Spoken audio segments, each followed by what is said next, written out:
Welcome everyone to another roundtable review. This time we're doing something a little bit different, as you can see by these Blu-rays here. All three of us sat down and watched every single John Wick film that's been released thus far, and we wanted to talk about it because these movies are pretty cool. I would absolutely agree with that. Cool is pretty much the main factor going into these movies. The rule of cool defines everything about them. Yep. The first thing I have to get off my chest about this is I really appreciate that the stunt work in this show is done by the actors. Like Keanu Reeves is, every time he shoots a gun, every time he does like a judo flip or whatever, he flicks someone around and shoots him in the head, and everything about this, that's actually Keanu Reeves doing that. There's a time and a place for CGI work, and that's been a growing problem in the industry, is the reliance on just too much CGI. But it's so nice to see lots and lots of practical effects and practical motions, and these actors actually getting into tussles and getting into fights, and it looks so gritty and hard because it is so gritty and hard. And you can just imagine that these, just like filming these scenes would actually be a lot of pain and a lot of work to go into, but it looks so good because of it. Yeah, I think a big reason for a lot of that is because this film, and I've read into this, so I know it's an actual thing. It's inspired by so many films that have been made in like Hong Kong and Japan and all of those Asian countries that focus so much on this type of action. These films are about people actually being engaged in real fights, and like you said, doing their own stunts, and everything is just smack dab in just the most intense martial arts choreography that has been seen in American film for quite some time. Lots of the shots in this movie are all like wide shots, so you can see like everything that's going on. Every move, every kick, every punch, every stab of the knife, every reload, every pull the trigger, you can see in the camera. Whereas in some movies it's like a bunch of quick cuts, where it's like, I think the joke was that in Taken like 3, it took Liam Neeson like 30 cuts to get over a single fence. Yeah. In this one there's like no cuts during action scenes. I mean, they change angles, but like usually There's no cheap cuts. Usually it's all in the screen so you can see what's going on, and it's all like when they want you to focus on something, it's like right in your face. Like remember in John Wick 3 when he had the knife over the guy's face, and it was like zoomed in on the guy's face, and he's like, no, and John Wick's like, argh. Yeah, it's Yep. in your face. It's really cool. Spoilers, by the way, if you haven't seen the third movie. That's not really much of a spoiler because it's in like that very first, well, like second action scene in the movie when he's just throwing a bunch of blades everywhere. But there might be some spoilers for the third film of this video. I don't know exactly where this conversation is going to take us. But, going back to your point about, wide takes and the way that certain scenes are cut together, you can tell that they're trying to put you in a space with these actors. And especially that's noticeable in some very big and ambitious action sequences throughout the whole trilogy, really. The nightclub scene in John Wick 1. The nightclub scene, the very first full-out action scene in the first movie where he's taking out guys in his home. Oh, yeah.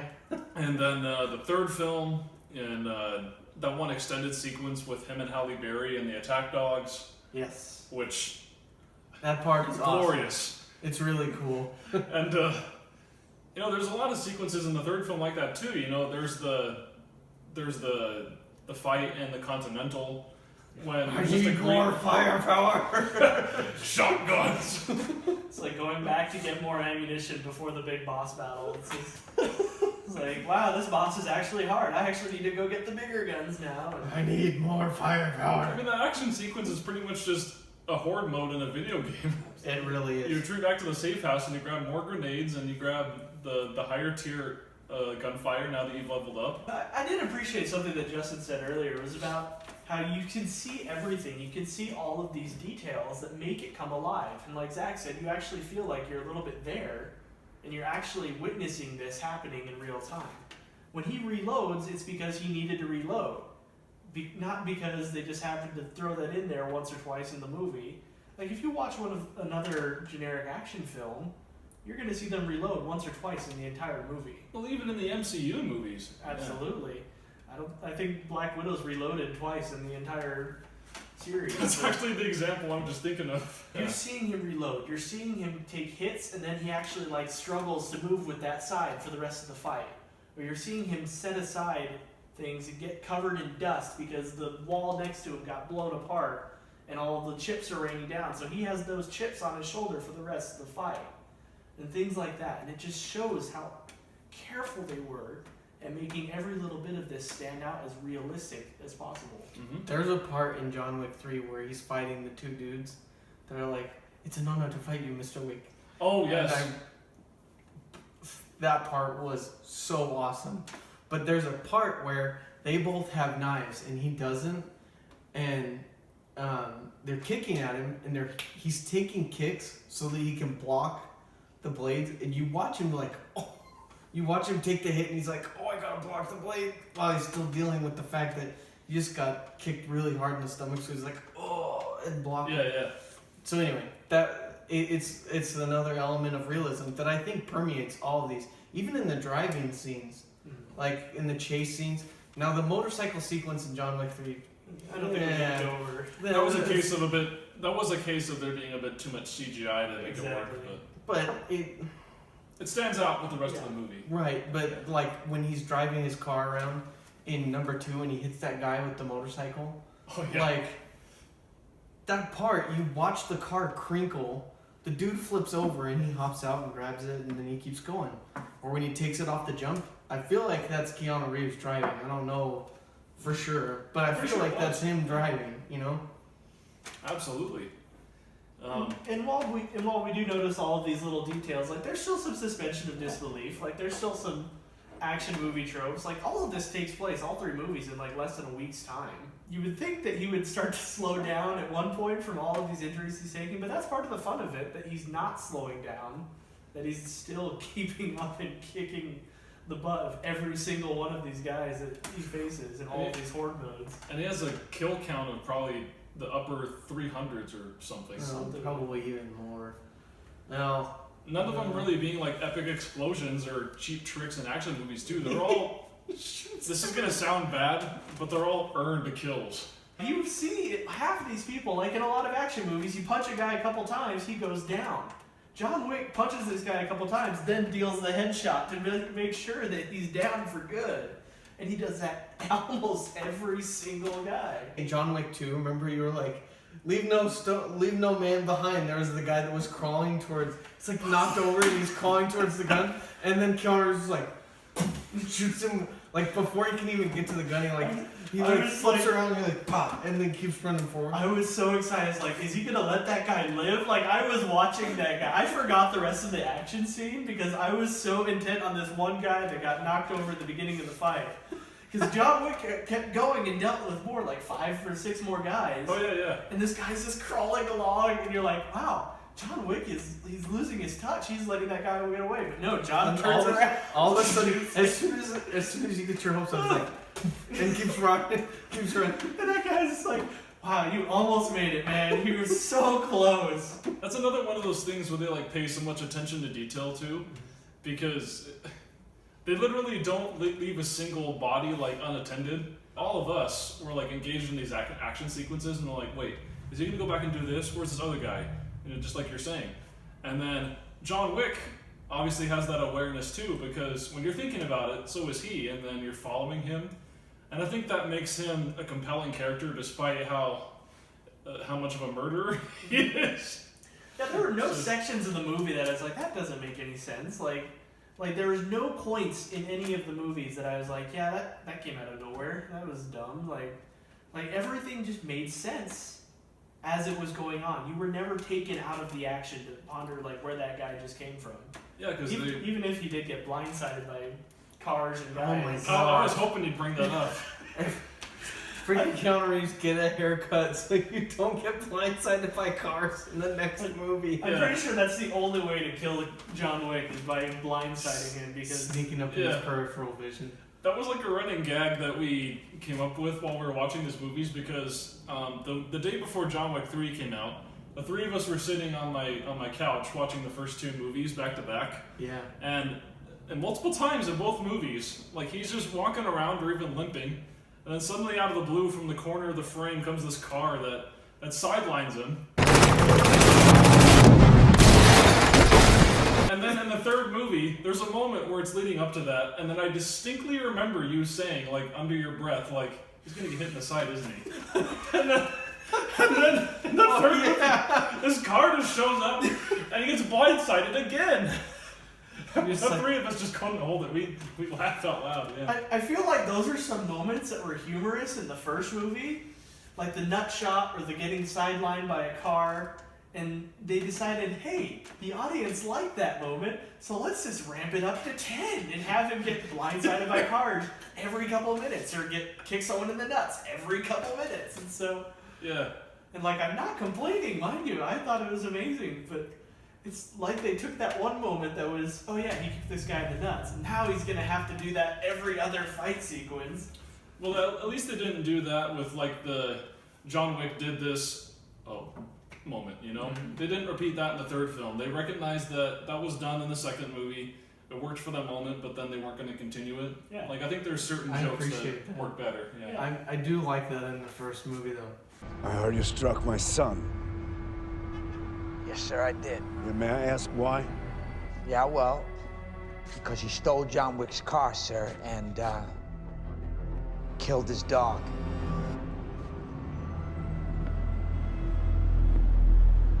Oh. I'm pretty sure that's the best speech in the entire trilogy.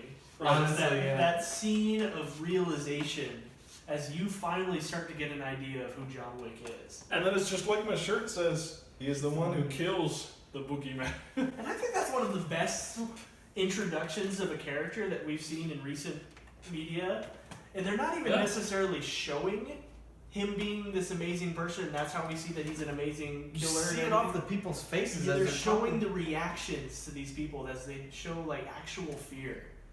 And like the show don't tell rule is a rule that that almost always should be followed, but you're not seeing him doing it in person. You're showing the results on their faces. Yes. That makes just as big of an impact, and I love it. Which is why it's masterful, because you watch people go, and you, like, that makes people, the sheer fact of them telling stories about, I once saw him kill 3 men with a pencil. A pencil? A pencil! Who does that? It just goes to show that acting doesn't have to be, you know, the kind of stereotypical performance you might see in like a Shakespeare production or something. Yeah. It can just be people living in the moment of the story they're trying to tell. Mm-hmm. And I think this trilogy has great acting because of that. Because, you know, you have you have the actors who are doing all their own stunts, so their physical interactions with one another are already impressive and make the film convincing. But then in the moments where they need to do more dramatic stuff, you know, like all the storytelling and the world building that's in between the action sequences, they commit to those too.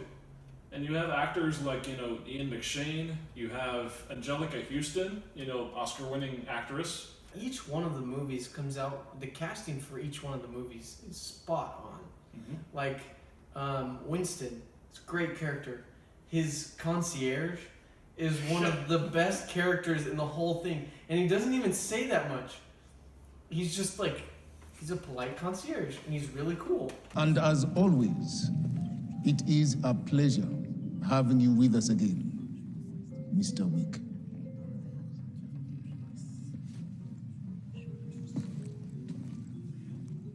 Commons in this movie, then you have, or John Wick 2. And Willem Dafoe's in the first one. Willem Dafoe's in the first one. Which, by the way, he has one of the best lines in all the John Wick's movies, where he's like, "No, my good sir, I go out on my own terms." And then he shoots and then he dies. But I really like that he's like, "No, my good sir." Yeah, I think you hit something there. Like the dialogue is very well done because there's not very much of it. No one says a whole lot. No one monologues. No one really has massive amounts of lines that you would expect in a normal action movie now, or lots of quips, especially as is popular in the modern. Oh man, that Yeah, would ruin it. I That mean, would there are ruin some, these but movies. it's limited. But it's very limited. They do it with care, And I think that's probably one of the movie's strengths. Admittedly, I wasn't too big a fan of most of what Keanu Reeves was given to say, like his dialogue, but what he said and what little was said by others in reaction to that kind of really set the mood that this isn't something to be heard, it's something to be watched and something to actually like be felt. It's like a visceral movie. Right. Well, I was gonna say all the dialogue in this movie, it's kind of funny, but at least it's like legit. When they have international people that are speaking the language, like they're speaking the language. Mhm. They in John Wick 1, all the Russian, that's legit. And they have cool subtitles. I really like the subtitles in these movies. yes, very stylish subtitles. I really like them. This last one that just came out, they speak Russian at the Russian ballet, and they're talking the whole time, and they're talking Italian. Like, I really appreciate that they go above and beyond as far as speaking the written language like they're supposed to, because that adds just a level of realism. Plus, when he's doing sign language to the deaf girl, and she's like, "I'll be seeing you," and he's like, "Not if I see you first." And I did appreciate Iron Chef when he was playing the part, like he's pretending to be the sushi chef still. Yeah. He's like, "Konnichiwa!" Like he's doing that whole fake Japanese accent, and he's like really hamming it up. And then as soon as she like offers the token, he like just drops the accent and goes normal conversation. Like he's like hamming it up, but it's so stylish because they do that. Like they know when to go big and when to like cut it back a little bit and make it a little bit more subtle. I love that. I think these guys just knew how to do world building. Mm-hmm. And I swear, like, as each movie went on, like, I just kept thinking, I wish this was like an open world video game. Because this universe, you know, as clunky as some of the world building might be in one movie or the other, you know, that gives me more reason to want to play a game like that, just because I feel like if you're immersed in something like that, it would, you placing yourself in that world with like an OC or as John Wick himself, I think would be really cool. They do kind of make it so that literally everyone's an assassin now, because like the first movie is like, oh, it's John Wick versus a gang, and there's all these other civilians that just run away during fight scenes like at the nightclub. The second movie, you're seeing tons of more people getting involved, and then by the third movie, like they're literally fighting everyone that they can find.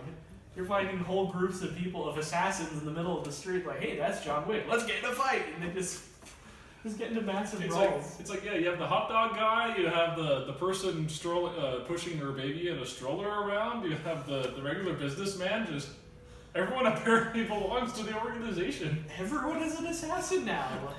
Which I really appreciated at the end of John Wick 2. Great cliffhanger. Because that cliffhanger part is really cool when Winston's like, because I willed it so, and he like snaps or like whistles. I can't remember if he's whistling or snapping. It is something. But like the whole park just stops and looks at John Wick and you're just like, oh shoot.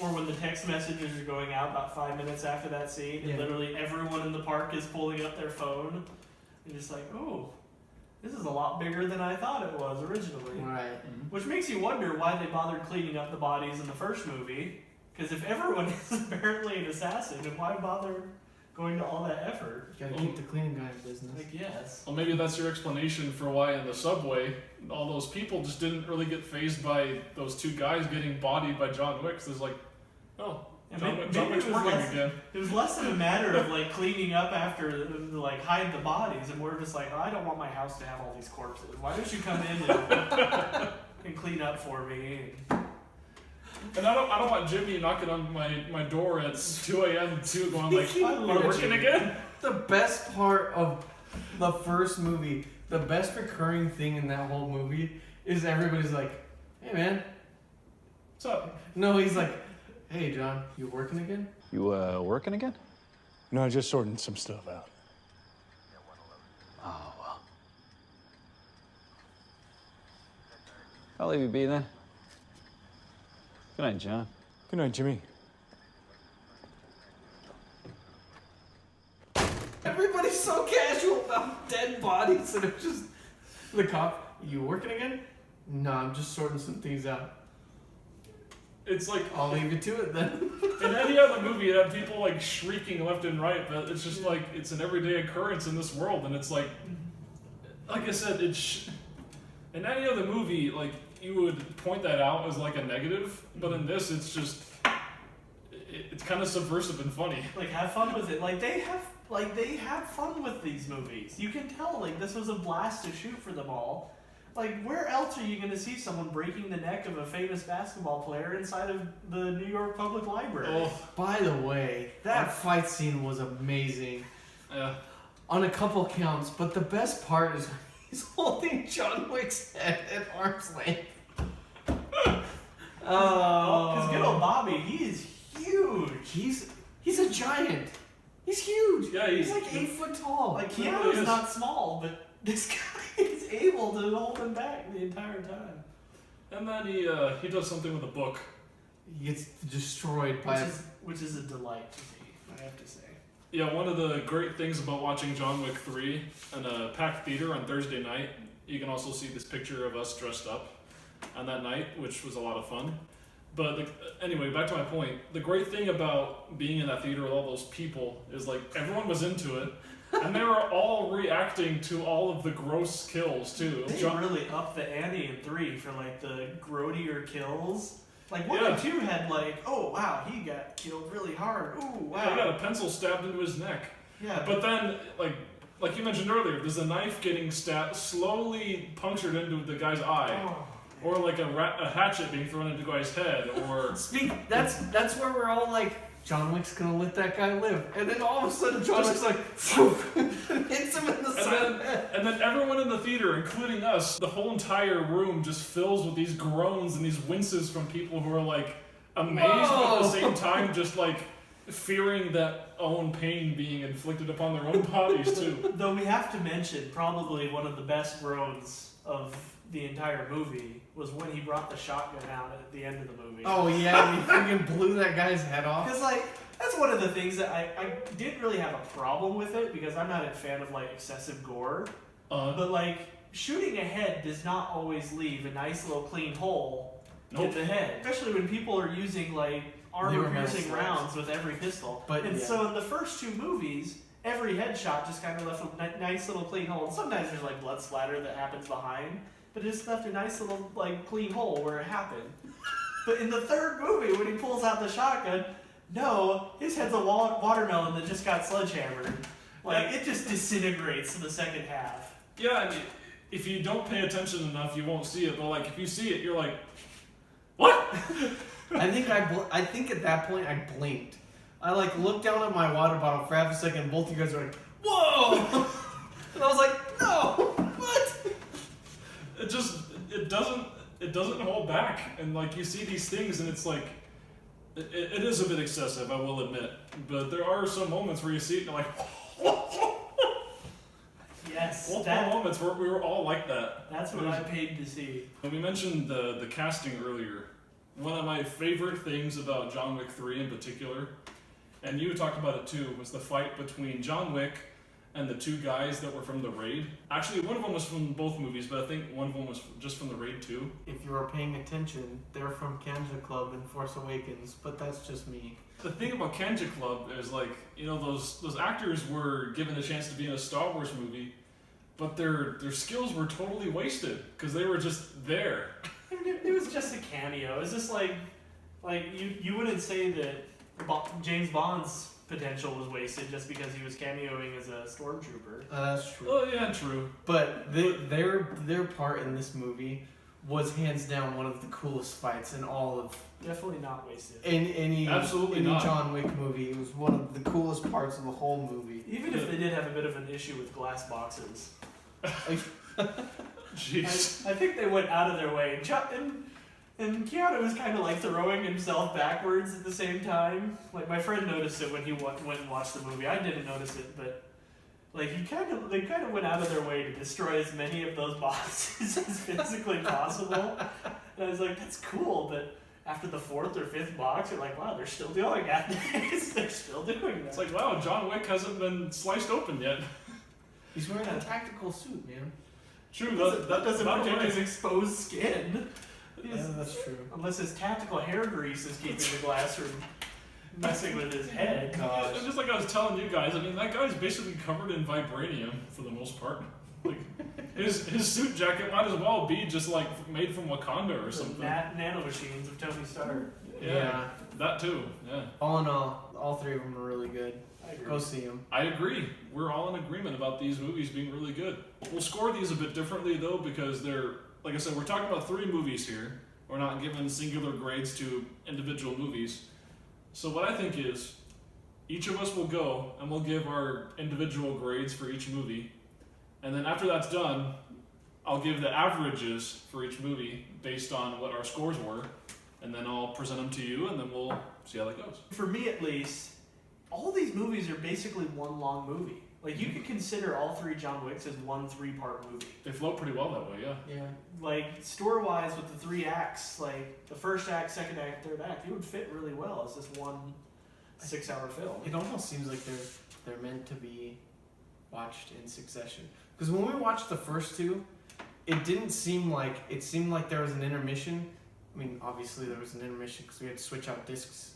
But like, no, but like when you watch the first one and it ends, and then you watch the second one, it picks up right, like almost right after the first one. Yeah, he's going to get his car. Right, and then he's going to get his car because I mean he got revenge on the kid. Now he's got to go get his car back. Number 3, when he goes to pick up, it picks up right after he's killed the guy, and it's like you have 1 hour until excommunicado or whatever. He's trying to make his way to the doctor because he has the bullet wound from the first one. And you're like, oh hey, that like I like it. All 3 of them are really good. It'd be difficult to like give an individual grade for all 3 of the movies because as good as each individual movie was, together they're better. I'd say the same thing about other movies, like, Deathly Hallows Part 1 and 2, for example. Together I'd consider that movie to be like an A or an A plus even. But individually they have their own problems. But yeah, I guess you can see your point there. I couldn't rate the individual Lord of the Rings movies because I always marathon them anyway, and so that's 13 hours out of my day. Yeah. That's fair. Extended edition. Of course. There's no other way. But like watching John Wick, watching it as a marathon was the way to do it for me. It's true. So I think that as a whole, the story of John Wick, I would probably give like a 9.5. There's like some world building stuff. Like in 3 when they have the one who sits above the table. I was like, what the? So that makes the high table obsolete? Question mark? But don't worry, he gets really good Wi-Fi in the desert. So that's how you can give them more. Anyway, that part I was like, Well, I mean, alright. every board of directors needs a chairman. Well, yeah, but that part I was like, okay, alright, I'll run with this one. Speaking of which, that part had one of the most gruesome parts of all of John Wick ever. When he had the chisel. Oh, that? Yeah, he cut off his ring finger. I was like, oh, whoa. Like you could kind of see it coming. You're like, oh, what's that? Oh, is he going? No, he wouldn't do. Well, Oh, he did it. Oh, he did When it. he puts his hand out and you see the chisel and the hammer, I'm like, oh no. No. That got a big groan too. Yeah. Oh yeah, sure did. Well, I guess if he gave his trilogy score, what would you give? 9.5 for me. For me, purely by entertainment. Like I said, I had some issues with the writing and some very small parts, and I did not like some of the world building. But you know what? I had a great time. I had a it the great entire time watching it too. And what else could you ask for from a movie like this besides having a great time? So 9.5 for me works too. Okay. Well, yeah, I'll give it an A- for me. I watch these movies for the action, and that's what I expect.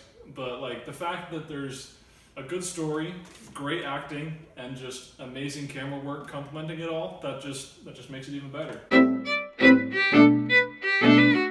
A disclaimer though, if you're gonna come watch these movies, if you're not into just watching them unedited, you need to find a way to watch them edited, because these movies are worth seeing.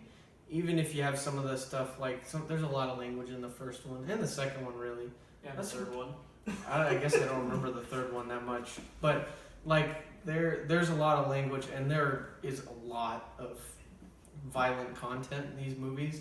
So Yes. if you can find it where you can watch it edited, you need to watch it because these ones are really cool. If nothing else, for just the action scenes, because they're really. I genuinely say these are, like, combined, this is one of the best action trilogies we've ever had. Yeah, I mean, Yeah. how many action trilogies can you say out there are this consistently good? Like you can have movies like The Matrix, which, to be fair, I haven't seen the other two, but like, yeah, the You're first. not missing out. Everyone tells me that, yeah. But you have the first movie, which is great, but then the other two movies, like everyone pretty much just says, like you said, skip them. Or if you take like the Taken movies, you have the first one, which was really amazing. good, and then the two, and so it's just Yeah. like John Wick. They may not all individually be like the best movies, but as a trilogy, like It all works so well. yeah, it's a gift from people who actually like making movies to us, people who like watching them and talking about them. Thank you for the gift. Shout out to Keanu Reeves for being awesome. Like, way to go, dude. You're awesome. Keep going, because we all like you and like watching you kill people on screen. Yeah. I hope he sees this video. Just so I really hope. We really should send it to him and be like, shout out to Keanu Reeves for being a homie and making these cool movies. Yeah, man. I'm really excited to see what you do with Toy Story 4 and Bill and Ted 3 Bill and as Ted's well. Face the Music. It's going to be Bill and awesome. Ted! We'll Come on, see. come on, you gotta go with this. Come on, it'll be cool. Oh man. The second movie was bad, but It's one okay. can only hope, right? It's okay. I didn't expect much Well, from how could you get better than going to literal hell and talking with the devil? and beating him in Candyland? Thank you all for watching another Roundtable review. This has been a lot of fun because I think this is the first video we've done all together where we all loved the movie, or movies, I guess. And that'll change with future Star Wars reviews that we're gonna do. But this Foreshadowing to Last Jedi, everyone. Get ready. Get your popcorn ready. It's gonna be a good time. It's gonna be 3 That'll hours. be good. this November, it's No gonna come. no holds, cage match. We're gonna talk about Last Jedi. What, Justin? Are you gonna be the mediator here? Yes, Is that I'm gonna for real? mediate because I can understand both sides of the coin on Last Jedi. Well, I can understand both points too. As can I. I fall on one side and and I fall on the other. And So. I float in the middle. I'm a gray Jedi. I look forward to the next video I'm going to be posting, which is a review of Aladdin. I have some thoughts about that one, so look forward to that. Otherwise, thanks again to Jared and Justin for being here, and hope to see you guys again soon. Bye. Ciao.